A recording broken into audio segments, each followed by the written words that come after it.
del animal feroz. Irreverencia, humor, poesía, teatro, la sensibilidad y emociones humanas a través del arte. En este tu espacio radial, desarrolla tu creatividad, tu conocimiento. Comparte con nosotros este viaje hacia las emociones y los abismos. Literatura, Ginebra y otros delitos. Todos los miércoles de 4 a 5 de la tarde por Radio Casa de la Cultura 940 AM o también www.radiocce.com.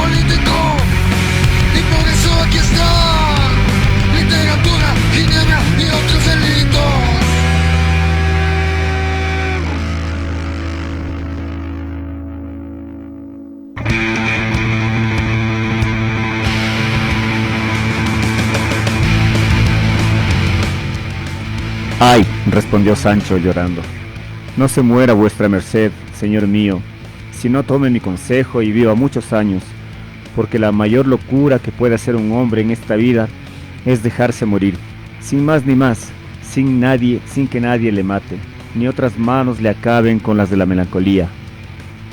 Mire, no sea perezoso, sino levántese de esa cama y vámonos al campo vestidos de pastores, como tenemos concertado. Quizás tras de alguna mata hallaremos a la señora doña Dulcinea desencantada, que no haya más que ver. Si es que se muere de pesar de verse vencido, écheme a mí la culpa, diciendo que por haber yo cinchado mal a Rocinante lo derribaron. Cuanto más que vuestra merced habrá visto en sus libros de caballería ser cosa ordinaria derribarse unos caballeros a otros, y el que es vencido hoy será vencedor mañana. Este es uno de los últimos párrafos del gran libro de Miguel de Cervantes y Saavedra, Don Quijote de la Mancha, del cual hoy estamos haciendo un recuerdo. Hoy 23 de abril, se supone, por lo menos, no hay datos exactos, que es la fecha en que nacieron dos grandes del Renacimiento, dos grandes de la literatura, dos grandes seres de la humanidad, que son Miguel de Cervantes y William Shakespeare. Buenas tardes, bienvenidos, bienvenidas, literatura, Ginebra y otros delitos. Andrés. Buenas tardes. ¿Quién quita, no? Que sean, de hecho, la misma persona. Tanta mitología alrededor de estos dos individuos que no se sabe bien. Bueno, de Cervantes hay un poco más de registros, ¿no? Hay un poco más de por lo menos hay el que lo han visto por ahí, claro, y que no tenía mano, era el manco de Lepanto. Claro. Incluso, sí hay registros, documentos, porque fue soldado, ¿no? Entonces, sí, claro. Existe. Pero del buen Willy realmente no sí, hay sí, nada. De Willy hay muchas especulaciones además, ¿no? Ya sabes que nunca faltan estas teorías de la conspiración, que incluso dicen que era extraterrestre, así como Jesucito. Como Cristo, como Jesucito, claro. ¿Cómo se llama este muchacho italiano? Da Vinci. Eso, ya, por ahí. Sí, quizás al mismo Dante, ¿no? Lo tiene como venido de otro planeta. Bueno, la verdad es que Shakespeare, ¿no? Y justamente Cervantes inauguran lo que es la modernidad literaria en el 16, entre el 16 y el 17. La obra basta de Cervantes, cuya biografía es bastante curiosa. Claro, sí, ahora que me dices, no sé, hay bastantes datos de él. De hecho, una de las fuentes que se tiene en su biografía es que nunca le fue bien, para variar. Claro. Era un gran escritor. En el principio tenemos ya que le rinde homenaje a su majestad, ¿qué será? La autoridad de Valladolid, a la monarquía de Valladolid, en el cual él le muestra el homenaje y dice, he escrito este libro, Don Quijote de la Mancha y todo eso, ¿no? Pero en verdad él se retó a duelo con un tipo y le gana, Cervantes obviamente, y le condenan, le condenan a la cárcel, le meten a la cárcel al buen Miguel. ¿Qué más? Tenía una esposa, de lo que se supone nunca le puso los cachos. Bueno, ya sabes que hay tantos cuentos, ¿no? Acerca de estos grandes de Cervantes y de Shakespeare. Por otro lado, lo de Shakespeare, lo que tenemos un poco certero es que Isabel I, ¿no? La reina Isabel es la que le ayudó para que escriba sus obras y presente y todo eso. Imagínate, es importantísimo todo esto, ¿no? Porque entre el 16 y el 17, el 16 más que todo, en el siglo XVI empieza lo que es la modernidad, ¿no? Llegan los españoles acá, saquean, conquistan América, luego se van a África, se van al Asia, saquean y también esclavizan y todo lo del Asia y lo del África, y empieza otra etapa de la vida. Esta se la tiene a la Don Quijote de la Mancha, se la tiene como la primera novela de la modernidad, del 16. Claro, y además una de las primeras novelas escritas íntegramente en lo que podríamos considerar español, ¿no? Español castellano. Sí. Justamente, luego del Mío Cid. El Mío Cid se supone que está entre el 13 y el 14, entre el siglo 13 y 14. Y se supondría que ese español antiguo era el primer castellanizado ya. O sea, ya era de la lengua que tenemos ahora. Y luego viene esta novela, ¿no? De la fabulosa Don Quijote de la Mancha. Hablábamos la semana anterior sobre la cuestión de Medardo Ángel Silva, que se pegó un tiro ahí delante de Dulcinea. Quizás lo mismo hubiese hecho Don Quijote, ¿no? Pero Don Quijote se volvió más bien un caballero andante. De hecho, si alguien quiere seguir, si es que les da pereza leer, que deberían leerlo, al buen Miguel de Cervantes. Hay en YouTube, la televisión española ha hecho una película por cada capítulo. No, es que claro, al menos con el primer tomo, me parece que es sencillo, porque de hecho eran obras de teatro, ¿no? Eran obritas, cuentos que él presentaba, que presentaban las distintas compañías en España. Cervantes. Sí. Y luego él tiene este problema de que tiene que novelizarlas. Todo el primer tomo, en realidad. Claro. Y él escribe el segundo tomo, dado el éxito que tenían estas representaciones teatrales del Quijote. Empiezan a haber otros autores que copian el estilo y además copian la temática. Y él no iba a escribir el segundo tomo, pero al ver que otros autores estaban aprovechándose de su éxito, escribe el segundo tomo, ahí sí ya como una obra íntegra y no como una adaptación de pequeñas obras. Muy interesante el cambio estilístico y de forma entre ambos tomos. Mira que de hecho en la biografía está que le plagian a Don Quijote, o sea, sí, claro. Le plagiaron. Miguel de Cervantes seguía vivo, o sea, el editor le pagaba a veces así ya cualquier limosna por ahí, pero le plagian. Y creo que los plagiados se vendían mejor. Muchísimo éxito, sí.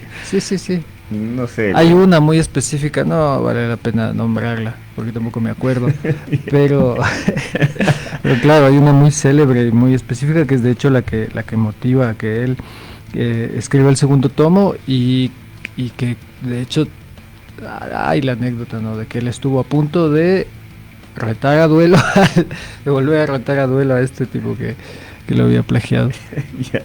Entonces, bueno, y entre otras cosas, ¿no? Y imagínate, es el siglo de oro español, además.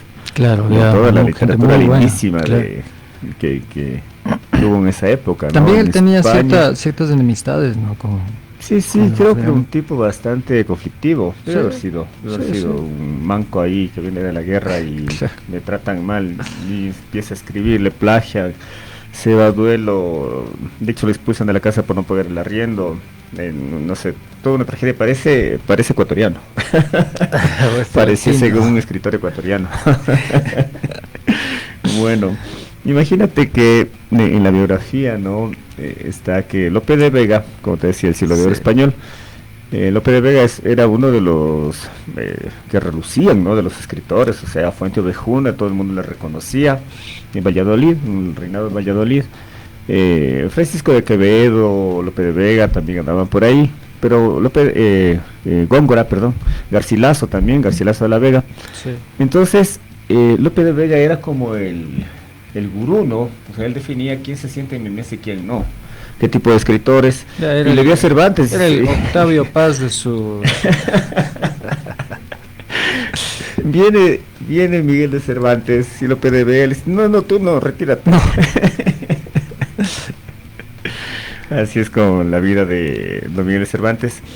Te cuento también les cuento que muchos autores de la misma Europa, no hispanohablantes, se dieron el lujo, ¿no? De estudiar el español para poder leer a Don Quijote de la Mancha en su versión original. Sí.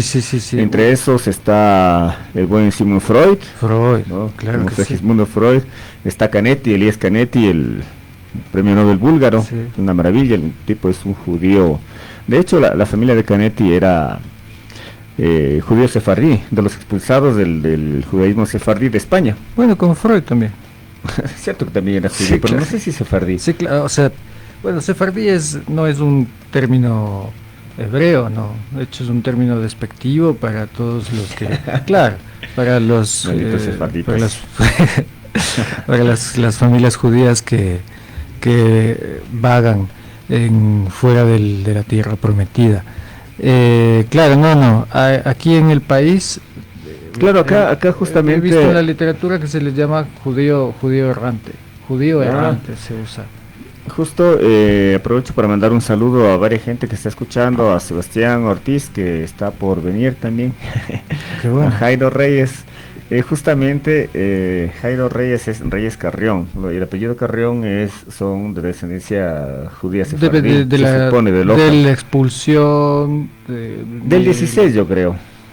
No, la expulsión, hay un decreto real, 1492, que es la expulsión de los judíos sefardíes de la península ibérica, bueno, del reino que era en ese momento, creo que era el reino de León, de Castilla más bien, quizás yo. Que los, a ver, ¿cómo es? No, claro, puede ser, no lo recuerdo la verdad. Y del reino de Granada, la expulsión de los moros, de los árabes. Después de, ¿cuántos? 800 años estuvieron los buenos moros, o 200 nada más. Sí, claro. Entre idas y venidas, ¿no? Porque 800. Claro, pero el Cid recupera todo ese territorio, pero obviamente seguía habiendo muchos viviendo, sobre todo en la región del sur, ¿no? En el sur, en Andalucía. Claro, y pasa lo mismo con los, porque en esa época se consolida el reino español, y claro, la intención es quedarse solo con los habitantes ¿cómo decirlo? Con delicadeza, porque no suena a propaganda. Bueno, pero quedarse solo los íberos, ¿no? Los descendientes de gente blanca. Entonces, claro, expulsan y entiendo que una gran cantidad de mestizaje de nuestras tierras es producto de estas colonias, no se le puede llamar colonias, claro, pero, no necesariamente colonias, claro, de estos procesos migratorios, claro, y de hecho hace unos años España generó claro, sí recuerdo esta cuestión de poder los apellidos sí. Si uno podía comprobar que sus apellidos provenían de estos procesos migratorios, lo cual le daban la visa. Está bastante complejo, pero sí, no la visa, la nacionalidad. Creo que era la nacionalidad, sí. Yo estaba creído que la descendencia especialmente de la provincia de Loja era gitana, más bien, o mora. No se debe ver, ¿no? También descendencia mora, judía. Yo creo que muy poco. O sea, viendo los rasgos, claro, viendo las características raciales, yo físicas, creo que más bien judaicas, más bien. Sí, es porque hay el pelo negro y una tez blanca. Para mí eso es un poco de judaísmo. Claro, cabello rizado. Ajá. Sí. Claro, estas cosas de piel morena ya son territorios más al norte. Claro. Bueno, así con don Miguel de Cervantes Saavedra, no sabemos realmente en qué pensó cuando estaba escribiendo. Seguramente ya se inspiró porque había relatos ya de caballeros, de caballería. Bueno, claro, el propio... Amadís de Gaula, ¿no? Amadís de Gaula es uno de los... Sí. No, el propio personaje, de hecho, tiene esa característica, ¿no? Que él los lee. Claro, él los lee. Sí. Lee en voz alta y se va enloqueciendo y se vuelve un caballero. Esta metáfora, de hecho, es un término, el quijotesco, el quijotismo, claro. Se vuelve toda una representación de la utopía. O sea, todo aquel que crea que va a alcanzar lo imposible se le llama quijotesco, no es un caballero andante. Del fallo, ¿no? De las causas perdidas. Al mismo Che Guevara se lo puede determinar como alguien quijotesco. De hecho, hay una frase que es del Che, ¿no? Que dice: nuevamente en silla rocinante siento el costillar bajo mis talones. Todo porque creo que todos estos latinoamericanos que se los reconoce mucho con batallas, qué sé yo, con intentar cambiar las cosas, que lo han hecho también, como Bolívar, por ejemplo, ¿no? Bolívar también me parece bastante quijotesco a pesar de todo. Quijotesco en el mejor de los sentidos, es decir, son soñadores que lo hicieron, o sea, se montaron a Rocinante y vamos a la lucha. Bueno, la Poderosa en el caso de Che Guevara, ¿no? ¿Cuál? La Poderosa, la famosa motocicleta. Así se llamaba. La Poderosa se llamaba. La Poderosa se llamaba. Claro, él ensilla a la Poderosa.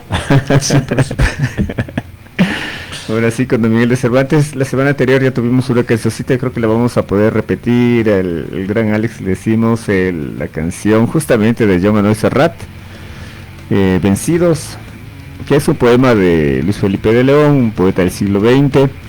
En el siglo XX, en la generación del 36, García Lorca, Salinas, Alberti, Miguel Hernández, bueno, varios de ellos ellos son los que recuperan el barroco español, ¿no? Y para seguir con la rima, por ejemplo, ¿no es cierto? Entonces recuperan lo de Quevedo, recuperan lo de Góngora, lo de Garcilaso, lo de Lope de Vega, lo de Calderón de la Barca, etcétera, para rehacer sus poemas, ¿no es cierto? Entonces ellos también empiezan a hacer poemas rimados, Machado especialmente, ¿no? García Lorca, como te digo, Miguel Hernández, bueno, Pedro Salinas no, él no hace rimas en sus poesías, en sus poemas, pero recogen ellos, ¿no? Porque no se le daba mucho crédito. Mirándolo ahora, el 16 y el 17 de España ha sido una de las cosas más grandes que ha tenido la literatura, ¿no? Y siguiendo con autores que se refieren mucho a Miguel de Cervantes y a Don Quijote de la Mancha especialmente, está también Nietzsche, el buen filósofo Nietzsche. Le tenía mucho cariño a Don Quijote de la Mancha también, al personaje, quizás porque todos se vieron reflejados ahí, quizás era la novela que ellos como filósofos o como psicoanalistas, en el caso de Freud, no pudieron hacerlo, o sea, les hubiese encantado hacerla, pero no podían, porque no son literatos, son filósofos. También tiene esta cuestión muy interesante de gente pedante e intelectual, que es aprender varios idiomas. Y claro, una de las formas más efectivas de explorar un idioma es leer los originales. O sea, por ejemplo, tú vas del mismo inglés, ¿no? O sea, a ver qué originales tenemos en esta lengua. Puede haber en inglés moderno, puede haber unos relatos del Rey Arturo y tal, pero las obras referentes son las de Shakespeare, porque son fundacionales en el idioma. Claro. Si quieres aprender Carlos Marx es uno de ellos, de estos políglotas, ¿no? Claro, es que hay una inteligencia superior, yo creo, en todos estos muchachos filósofos porque sabían idiomas, sabían 5 idiomas, Sí, claro, o sea, Carlos claro. Marx sabía 5 idiomas, entonces también se manda el español para poder leer Sí. a Cervantes en su Sí, lengua. sí, es que eso es lo interesante, Esa creo que pedantería. es la pedantería y también es el respeto a la obra, ¿no? Por Es lo supuesto. que decía, ¿quién era que decía esto? Cortázar, que trabajó por mucho tiempo de traductor y muchas obras universales que tenemos en español son traducciones de Cortázar, que me parece que es un hito más relevante que incluso su propia obra, que no es para nada despreciable. Él decía esta frase eh, tan memorable que es: traducir es traicionar. Chuta, qué fuerte, pero Sí, necesario. O sí, sea, claro, yo totalmente, tenía un amigo totalmente. también que decía, un amigo de Nicaragua, de Centroamérica, él decía, una vez le pregunté si es que lea Dostoyevsky, y me dijo, no, yo quisiera aprender ruso para Claro, leerlo en ruso. claro, yo también lo haría. Sí, sí, sí. Pero obviamente, no sé si algún día aprendamos este idioma, yo ni siquiera sé bien el español, Bueno, yo en modestamente esta, hablando. en esta traducción que leí de recién la semana pasada, que lo devoré, lo abordé El jugador. en 2 días, Me terminé el dices, es una jugador. maravilla de Dostoyevsky. Qué Sí, sí, divertida y obra. penoso, no sé. Ah, Cuán es, divertido pueda sonar esa es- desazón amorosa. no, bueno, empatizando con los personajes, obviamente las emociones son otras, ¿no? Pero, digamos, desde el ejercicio lector es divertidísimo. O sea, es demasiado entretenido. Qué buena obra. Y hay pequeños fragmentos en francés, ¿no? Eh, Ah, sí, sí, sí. claro. Dostoyevsky era Entonces el traductor afrancesado por ese lado, digamos. decide, bueno, como buena parte de los rusos, ¿no? Los intelectuales rusos, no sé por qué tienen esta, bueno, sí, sí, lo sé, tienen claro, a ir a Francia, ¿no? Que tiene que ver con el tema este de la comuna y tal. Pero bueno, ese no es el tema precisamente, sino la influencia que estos idiomas, que los idiomas originales,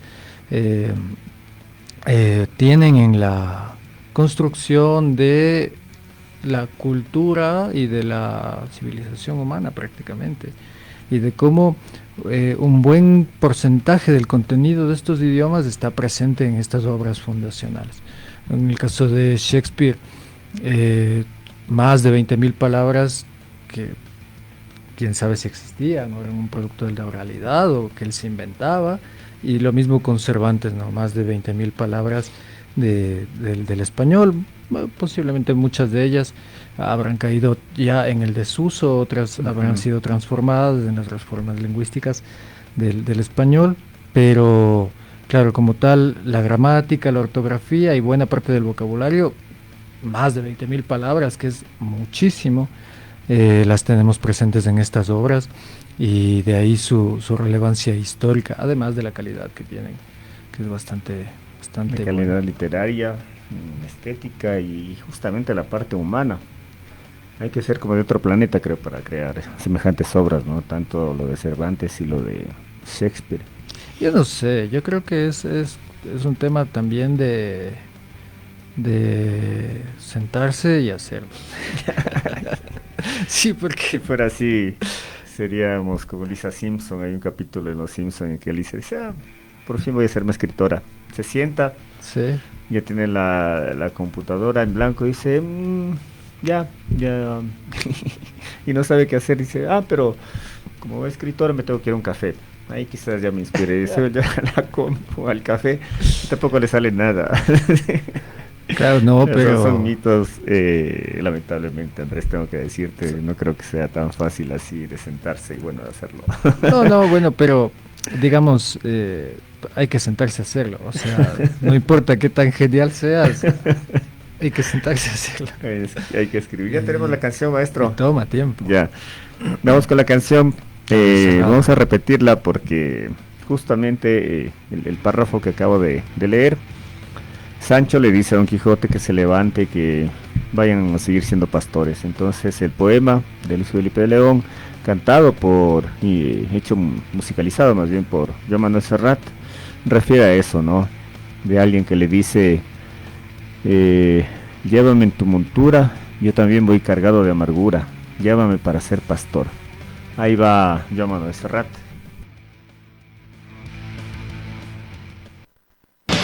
Volvemos con más de nuestros delitos en un momento.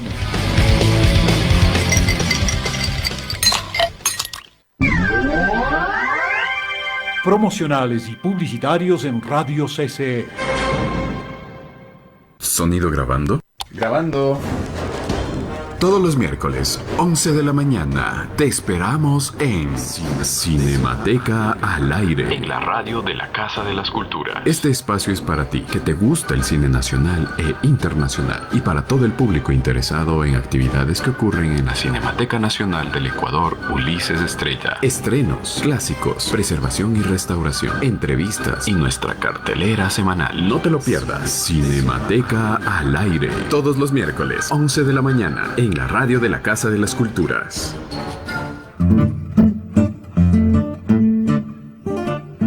En el alma de la guitarra quiteña vibra una historia, una pasión y una voz, la de Julio Andrade. Músico, investigador, maestro, un guardián del sonido más íntimo del Ecuador. Este viernes 25 de abril a las 11 de la mañana, en Florilegio Musical Ecuatoriano. Descubra el universo sonoro y quién ha hecho de la guitarra criolla una forma de amar y resistir. Escuche su legado, sus escenarios, sus aprendizajes con el maestro Segundo Guaña. Florilegio Musical Ecuatoriano, por Radio CCE 940M y por 100.9 de Cultura FM. También en línea www.radiocce.com, www.culturafmcce.com. La guitarra habla, el alma escucha, y Julio Andrade nos guía, porque voces que florecen, cuerdas que cuentan. En Radio CCE terminan los promocionales y publicitarios.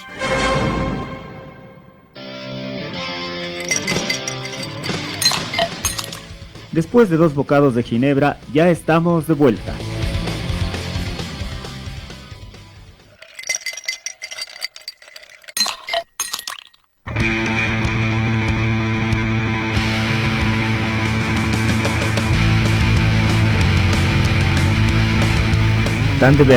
Tan de valientes corazones es, Señor mío, tener sufrimiento en las desgracias como alegría en las prosperidades. Y esto lo juzgo por mí mismo, que si cuando era gobernador estaba alegre, ahora que soy escudero de a pie, no soy triste, no estoy triste, porque he oído decir que esta que llaman por ahí fortuna es una mujer borracha y antojadiza, y sobre todo ciega, y así no ve lo que hace, ni sabe a quién derriba, ni a quién ensalza. Palabras de Sancho Panza, dirigidas a Don Quijote de la Mancha. Justamente esto, bienvenido Sebastián Ortiz, le damos la bienvenida formalmente. Brother, ¿cómo estás? Gracias, hola Walter, hola Andrés. Bien, festejando el Día del Libro a full, viniendo a rematar acá con un poco de radio y conversar de más libros, como se debe. Otro personaje quijotesco en la cabina. Sebastián Ortiz, afuera espera Rocinante también, Rocinante ya con alas, ¿no? Es un Pegaso. Estábamos hablando, bueno, primero déjenme contarles que Juan Montalvo, lo sigo citando Montalvo, los capítulos que se olvidaron a Cervantes, en 2 tomos, es una de las mejores cosas que ha hecho Montalvo, de hecho, una de las mejores de las joyas que hay en la literatura hispanoamericana, y logra absorber el espíritu de Cervantes, ¿no es cierto? Por eso a todo el mundo le admira, o sea, es muy recomendable los capítulos que se olvidaron a Cervantes, como dice el mismo Juan Montalvo en el prólogo, es una copia de un libro incopiable. Bueno, entre otros autores que lo quieren mucho a Cervantes, que lo citan siempre, está el gran Jorge Luis Borges. Acá vamos a compartir un poema, bueno, mucho tiene Borges, ¿no? Con Cervantes y con Don Quijote de la Mancha. De hecho está el famosísimo cuento ahí, hasta el nombre se me fue, Pierre Menard, el autor de Don Quijote. El autor de Don Quijote, ¿no? Entonces, bueno, acá Sebastián Ortiz nos va a leer un poema justamente de Borges acerca de Don Quijote de la Mancha. Bueno, no sé si ponerle así acerca, con el espíritu de Don Quijote de la Mancha, Quijote de la Mancha. Tú dices que una de las mejores obras que hizo Montalvo fue los capítulos que se olvidaron a Cervantes. Ajá, exactamente, es una maravilla, es como la continuación de Don Quijote de la Mancha. Esta frase, por ejemplo, que acabo de leer, tranquilamente puedes encontrar ese tono en los capítulos que se olvidaron a Cervantes, ¿no? Absorbe el espíritu quijotesco y de Sancho y Don Quijote para hacer esa obrota, ¿no? Para mí son las mejores cosas que he leído también. Ojalá la puedan conseguir. Hay mucho de Montalvo que leer, hay mucho de Don Quijote también, de Miguel de Cervantes. Con referencia a esto, ¿no? Estamos hablando con Andrés sobre la cuestión quijotesca, utópica, quimérica de la gente, ¿no? De hecho, el artista yo creo que es un tipo quijotesco, todo artista, porque busca lo imposible, busca lo que no va a llegar nunca, pero sin embargo está en el camino. Hay una frase bien bonita de Fito Páez, una canción que dice: lo importante no es llegar, sino lo importante es el camino, ¿no es cierto? Entonces, en ese camino creo que varios personajes de la historia se han subido a Rocinante para cabalgar, aunque aún sabiendo que no van a encontrar ese horizonte soñado. Yo pensé que cuando decías que la mejor obra de Montalvo era los capítulos que se olvidaron a Cervantes, iba a decir haberse opuesto al gobierno de Gabriel García Moreno y ser causante de la muerte también de Gabriel García Moreno. Una de las mejores obras de Montalvo. Montalvito. ¿Estás reflexionando algo, Andrés? Estaba pensando en la quijotesca campaña de García Moreno por prohibir la masonería también. Pero por supuesto no vamos a hablar de eso aquí. La censura, estamos en estado de censura, creo que no vale. ¿Quién gobierna ahora, los masones o los Illuminati? No, pues sería como los lagartijos, una facción más bien de sectas ultracatólicas. Una ficción sería más bien una ficción de conservadores. Esta es una novela, somos parte de un libro llamado Ingenioso Caballero Don Quijote de la Mancha. Y desde la República de la Banana Split. Tiene sorpresa en la mitad de la banana, entonces una banana split ahí. En un lugar de la mancha de petróleo. En algún lugar de esmeraldas. Vamos a leernos entonces, hablando de banana split, ni siquiera soy polvo. Haciendo énfasis. Ni siquiera soy polvo. No quiero ser quien soy. La avara suerte me ha deparado el siglo XVII. El polvo y la rutina de Castilla. Las cosas repetidas. La mañana que, prometiendo el hoy, nos da la víspera, la plática del cura y del barbero, la soledad que va dejando el tiempo y una vaga sobrina analfabeta. Soy hombre entrado en años. Una página casual me reveló no usadas voces que me buscaban. Amadís y Urganda. Vendí mis tierras y compré los libros que historian cabalmente las empresas. El Grial, que recogió la sangre humana que el Hijo derramó para salvarnos, el ídolo de oro de Mahoma, los hierros, las almenas, las banderas y las operaciones de la magia. Cristianos caballeros recorrían los reinos de la tierra, vindicando el honor ultrajado o imponiendo justicia con los filos de la espada. Quiera Dios que un enviado restituya a nuestro tiempo ese ejercicio noble. Mis sueños lo divisan, lo he sentido a veces en mi triste carne célibe. No sé aún su nombre. Yo, Quijano, seré ese paladín, seré mi sueño. En esta vieja casa hay una adarga antigua y una hoja de Toledo, y una lanza y los libros verdaderos que a mi brazo prometen la victoria. A mi brazo, mi cara, que no he visto. No proyecta una cara en el espejo. Ni siquiera soy polvo. Soy un sueño que entreteje en el sueño y la vigilia mi hermano y padre, el capitán Cervantes, que militó en los mares de Lepanto y supo unos latines y algo de árabe, para que yo pueda soñar al otro, cuya verde memoria será parte de los días del hombre, te suplico, mi Dios, mi soñador, sigue soñándome. Wow, es poemísima, una de las cosas más bonitas que he leído de Borges, y así mismo absorbe, ¿no?, la esencia quijotesca, la esencia cervantiana. Tanto inspira Don Quijote de la Mancha, ¿no? Bueno, para terminar un poco y seguir con el buen Willy Shakespeare, y vamos a traer poemas en inglés. No trajimos poemas sí. Con inglés. Andrés va a leer con acento británico del siglo XVII. Yo iba a leer a William Blake acento británico. Chaiga. Pero bueno, es el día de Cervantes y de Shakespeare. A toda la gente que está escuchando, que nos está viendo, Siempre Cervantes y Shakespeare hicieron este punto de inflexión en la literatura moderna, ¿no? Para pasar a la modernidad, de la Edad Media a la modernidad, en el Renacimiento. Bueno, y una cosa que también quería contarles es que Shakespeare, bueno, de hecho muchos autores del Renacimiento, lo que hacen es recoger memoria oral de los pueblos, ¿no? Así como los hermanos Grimm, qué sé yo, los cuentos de niños, ¿no? Los de Perrault. Lo que hacen es recoger la cuestión oral que está por ahí y escribirla. Qué sé yo, el clásico Romeo y Julieta, que aunque parezca trillado, cursi, no lo es. Shakespeare sabe bien lo que hace. Hay que leer a Romeo y Julieta, hay que leer ese libro, es un librazo. Es demasiado bueno. Bueno, todo Shakespeare en verdad. Bueno, por lo menos a mí, confieso, me falta muchísimo por leer todavía del buen Willy. ¿Cuántas obras son? Como 70 y algo, ¿no? Yo solamente he alcanzado 4. Dios mío. Hamlet. Claro. Y las buenas. Yo solo vi la película de Disney, ¿no? Hamlet, imagínate, Hamlet como tal, ¿no? El personaje como tal es una referencia, no sé, del ser humano moderno y del edipiano también, ¿no? Edipiano. Porque, claro, él cree, o no sabemos si es cierto, si es que le habló el espíritu del papá y le dijo que el tío que el tío lo mató. Bueno, el buen Hamlet, esa locura hamletiana.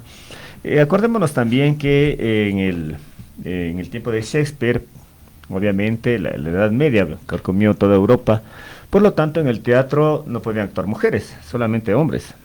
Entonces, en el teatro, en lo isabelino, en el teatro de Shakespeare, los hombres se disfrazaban de mujer para hacer las escenas. Entonces, vaya ahí toda la homosexualidad posible de los chicos que eran desde ahí Julietas. empezó el transvestismo y ahora se quejan. Imagínate. No sé por qué se quejan del buen travestismo. Y imagínate el hombre que hacía de Julieta, ¿no? Tuvo que haber tenido una pasión femenina bastante desarrollada. No debió haber sido nada fácil ponerse en ese papel. Lo que les comentaba, así entre burlas, estamos hablando que Shakespeare lo tratan de extraterrestre. Bueno, dicen que él no escribía, sino que tenía escribientes y les dictaba. Así, tú escribes esto, estamos haciendo esta obra. La compañía, ¿no? Pudo haber sido, ¿no? Claro, los propios de la compañía. Compañía. Claro, porque hay testimonios de que él hacía, por ejemplo, en Hamlet, él hacía del espectro, o sea, del papá de... Porque generalmente estaba dirigiendo. Claro, al ser el guionista, el libretista, también dirigía. Claro. Bueno, todo se especula y se cuenta. Otras especulaciones dicen que eran obras de la compañía, que firmaban. Pudo haber sido también, pues si es que ya tienes todo un conjunto de actores, qué sé yo, tienes todo un elemento ahí para hacer lo que quiera, pero están a mi disposición, entonces hagamos esto, lo otro. En todo caso, es muy probable que no sean todas las obras de él, porque si ves el tiempo que vive, es como lo que se dice de la obra de Mozart, ¿no? Dices, claro, ¿cómo escribió tanto en tan poca vida? Si necesitas tanto tiempo para escribir esta obra, no alcanza. O sea, ¿qué hacías de la Edad Media? Saliendo de la Edad Media, claro. Imaginen lo de Enrique VIII, ¿no? En English, Henry.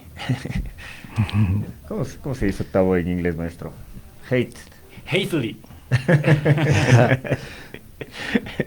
Octavado. Enrique VIII, lo de Ana Bolena, es que esta cuestión de Enrique VIII y Ana Bolena, ¿no? que también determina otra cuestión de la modernidad, cuando la Iglesia Católica cae y empieza esto del anglicismo, en el caso de los ingleses, justamente, ¿no? Cuando se mataban entre cristianos y católicos, evangelistas o luteranos y católicos. También, luego de ello es que viene la reina Isabel. ¿Cómo se mataban? ¿Cuándo terminó el conflicto irlandés? Lanzas. Imagínate. Lanzas. Qué lanzados. Lancetas. Oye, pero ¿no me vas a leer un poema en inglés? A ver, vamos a leer. Vamos, si se atreve. Vamos a leer el soneto 19. El Edipo Rey. The Boring Time. Sonetos de amor que escribe también Shakespeare, o por lo menos ya estamos especulando demasiado que quizás no escribió. No, pero lo dictó. Ya que has rememorado el poema de Borges. El de Blake. El sonero 19. Okay. The Boring Time, blown to the lion paw, and make the charge devour her own sweet brood. Pluck the new teeth from the fierce tiger jaws, and bow the light phoenix on her blood.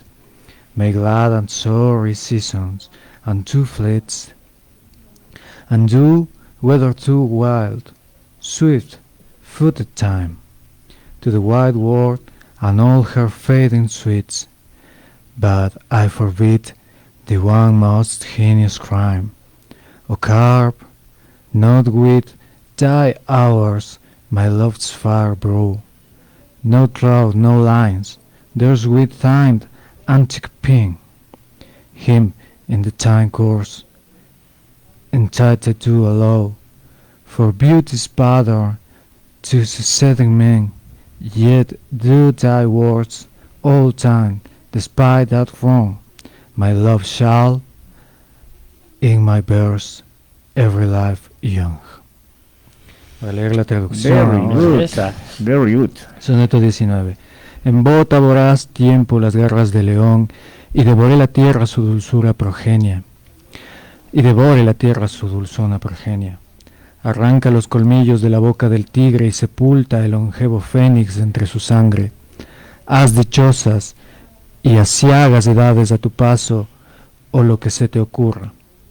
Tiempo de pies veloces, con este vasto mundo de deleites efímeros, mas un nefando crimen hay que yo te lo prohíbo. No entalles con tus horas la frente de mi amada, ni rayas allí traces con tu peño la antigua. Déjala en tu corriente durar, incorruptible, pero para ser el modelo de las hembras futuras, o bien no te obedezcas. Tiempo, pese a tu injuria, mi amada en estos versos vivirá siempre joven. Muy bien. Oye, un fragmento de ese poema no está en una canción de Doors. Sí. Sí, ¿no? Sí. Me suena. Sí. Me suena el tonito. Me suena a Doors. A mí me sonó a Ricardo Montaner un poco. La traducción, sí. Es muy interesante porque, claro, un recurso muy manido de los cantautores es jugar con la gramática y con la estructura de la frase, que es algo a lo que tienen que acudir muchísimo los traductores de Shakespeare para intentar darle la métrica, para intentar que la rima tenga la misma estructura que en el soneto inglés, ¿no? Obviamente con la traducción. Sí, justamente hay que acordarse que las obras de Shakespeare en el inglés original las escribe como poemas, o sea, es tal cual el barroco español. Claro. Por ejemplo, Calderón de la Barca. Aquí rima jaws con paws, o sea, rima garras con colmillos, rima brood con blood, o sea, progenie con sangre. Y no solamente en los sonetos como tal, sino en la obra como tal, o sea, leer el original de Hamlet, por ejemplo, o el mismo Romeo y Julieta, sí, claro. está versificado. O sea, ayuda mucho poemas, para la memorización, para los autores, para los actores. Sí, algún rato yo creo que también hay que hacerles homenaje a toda esta gente, todas estas gentes, como dicen los españoles, estas gentes del barroco español justamente, ¿no? Calderón de la Barca, Lope de Vega que estamos hablando, Garcilaso, Francisco de Quevedo, que es una maravilla, ya la otra vez lo citamos aquí como el poeta punk, el poeta más punky que hay. Y bueno, tenemos todavía por leer muchísimo. Por supuesto que sí. Y eso es lo bueno, ¿no? Todavía estamos también, aparte de ver, si bien hay representaciones del Quijote en el cine, en la animación, en películas, en tales, muchas referencias, pero claro, como los estadounidenses hablan inglés y tienen el aparataje de Hollywood y de las productoras audiovisuales, me parece que Shakespeare es de los autores más representados en la historia. Debe de ser. Muchísimas representaciones, mucha influencia, muchas parodias, o sea, no hay serie gringa de las buenas, de las famosas, que no tenga una parodia de una o dos obras de Shakespeare. por citar, por ejemplo, Los Simpson.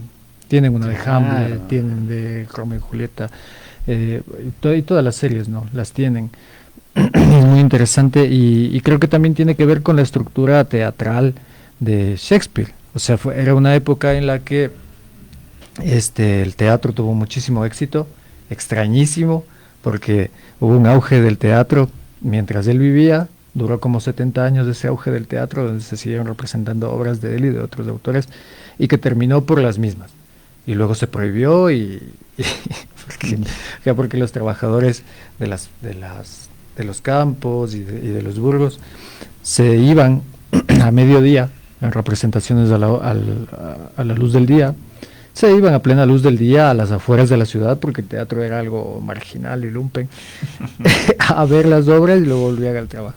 Lo prohibieron y realmente de ahí proviene mucho del éxito de entonces, una cuña nomás. Eso me parece interesante de la obra de Shakespeare. O sea, esta facilidad que tiene para ser representada, la estructura aristotélica propia de la dramaturgia, en todas sus obras, permiten que uno sueñe, ¿no? Decir, ¿cuándo será que en mi vida veo un Macbeth? O veo un Hamlet, o veo por lo menos he visto el Rey Lear. O La Tormenta quisiera ver. El Rey León. La tormenta, la tempestad, perdón. La tempestad quisiera verla representada. Hay un dato representada. que quería contarles también, me lo pasó el... Gente del teatro que esté viendo La tempestad. Hacedla. Está Calibán, ¿no? Sí, Calibán. Les decía un dato de mi amigo muy chismoso Gabriel Zambrano, que le saludo mucho, ojalá esté escuchando. Él me pasó el dato que, por ejemplo, el Chespirito, eso iba a decir. Cierto, viene de Shakespeare. Shakespearito. Entonces la otra vez conversábamos y en el Chavito hay 3 clásicos, ¿no? El barril, que se supone que es de Diógenes, Shakespearito, y también la canción tun tun tun tun tun, es la canción de Beethoven. Sí, claro. Ya. Antes de terminar, Sebastián nos va a decir algo para despedirnos ya, que Alex ya nos está corriendo. Ya, una pequeña cuña. Alex, no nos corras. Es igual para continuar con la feria con el Día del Libro. Este sábado vamos a tener una feria del libro independiente en la Plaza Santa Clara, en el Centro Histórico de Quito. Es de 9 a 3 de la tarde, la entrada es libre. Como parte del proyecto de revitalización de la Plaza de Santa Clara. Esta feria reúne editoriales independientes, actividades para todas las edades. Vamos a leer poesía con danza, sables, fuego, o sea, hacer una mezcolanza de artes. Es en el pleno Boulevard 24 de Mayo, de la Plaza 24 de Mayo para arriba. Ya. La Plaza Santa Clara, el sábado de 9 a 3. Ok, tienen la referencia. Muchas gracias a toda la gente que nos ha visto, nos ha escuchado. Y de nuestra parte yo creo que vamos a cabalgar a Rocinante una vez más. Y vamos a proponer que nos den 3 horas de programa porque está muy corto en realidad. Sí, realmente sí. Bueno, de mi parte, sigamos celebrando el Día del Libro toda la semana. Recuerden visitar la Feria del Libro Independiente en la Plaza Santa Clara, Centro Histórico. La revista de la Ronda sería, ¿no? Sí, por ahí. Sí, Boulevard 24. Boulevard del 24 de Mayo. Okay. Y agradecer muchísimo, por supuesto, a la Radio de la Casa de la Cultura, a todo el personal técnico, a todo el personal administrativo. A nuestro hermoso técnico. Le mandamos un besote. Gracias. Muchas gracias. Hasta la próxima. Bye.